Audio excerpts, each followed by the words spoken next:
Cyprien et c'est parti pour les 12 infos du mercredi 26 janvier 2011, jour de sortie du nouveau film de Danny Boone, Rien à déclarer, qui raconte l'histoire d'un douanier et c'est aussi la journée mondiale de la douane. Ha! Coïncidence? Conspiration? Da Vinci Code? Extraterrestre, hein?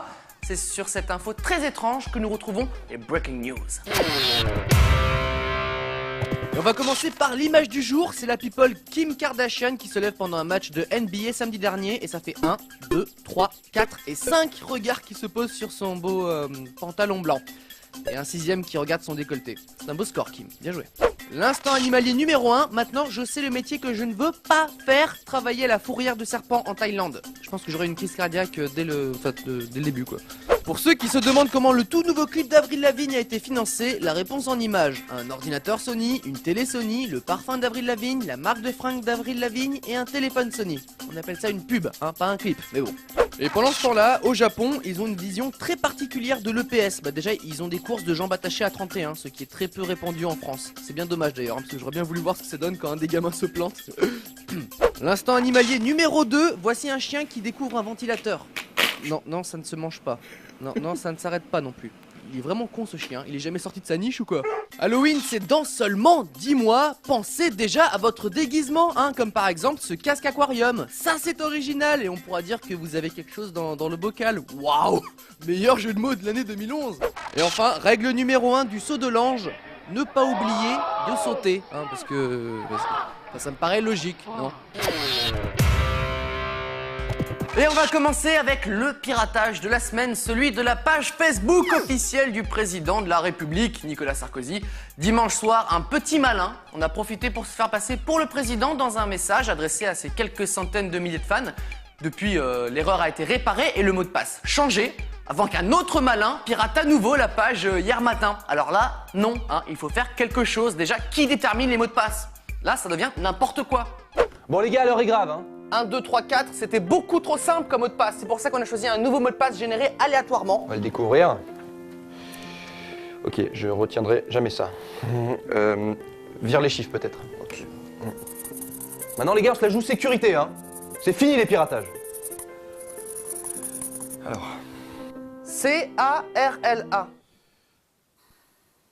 Ok, c'est parfait, ça veut rien dire et c'est facile à retenir. Voilà, la personne qui trouve ça, franchement. Bon, baby-foot ou quoi? Allez, c'est parti. Allez! On enchaîne avec la news insolite du jour. C'est l'histoire d'un jeune homme dans le New Jersey travaillant dans un restaurant qui prépare le sandwich d'un policier. Jusque-là, rien d'anormal. Sauf que ce policier avait arrêté le jeune homme en question quelques semaines plus tôt et ce dernier, pour se venger, a décidé d'intégrer des éléments surprises dans le sandwich, pour ne pas citer les poils présents dans son slip. Évidemment, le policier s'en est aperçu et notre jeune homme a écopé de 15 jours de prison pour outrage à agent. En même temps, c'était pas super malin. Et au fait, tu l'avais coincé le mec qui avait mis des trucs dans ton sandwich? Ah bah oui, c'est bon, 15 jours de prison pour le jeune. Ah, n'importe quoi. Bien mérité ça. Tu fais quoi là? Attends, j'ai pas dit que c'était pas bon. C'est meilleur, c'est vraiment le plaisir. C'est tellement bon. Mais au début, je savais pas moi. Et une news insolite ne vient jamais seule, hein, c'est la règle. Toujours dans le New Jersey, comme quoi ils ont dû se passer le mot, je sais pas. Un homme a braqué un supermarché avec un couteau pour repartir avec 200 $. Ça c'est la partie, ça va encore.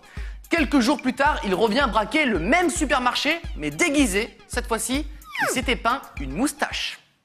Mais le vendeur a bien remarqué que c'était la même personne, tu m'étonnes.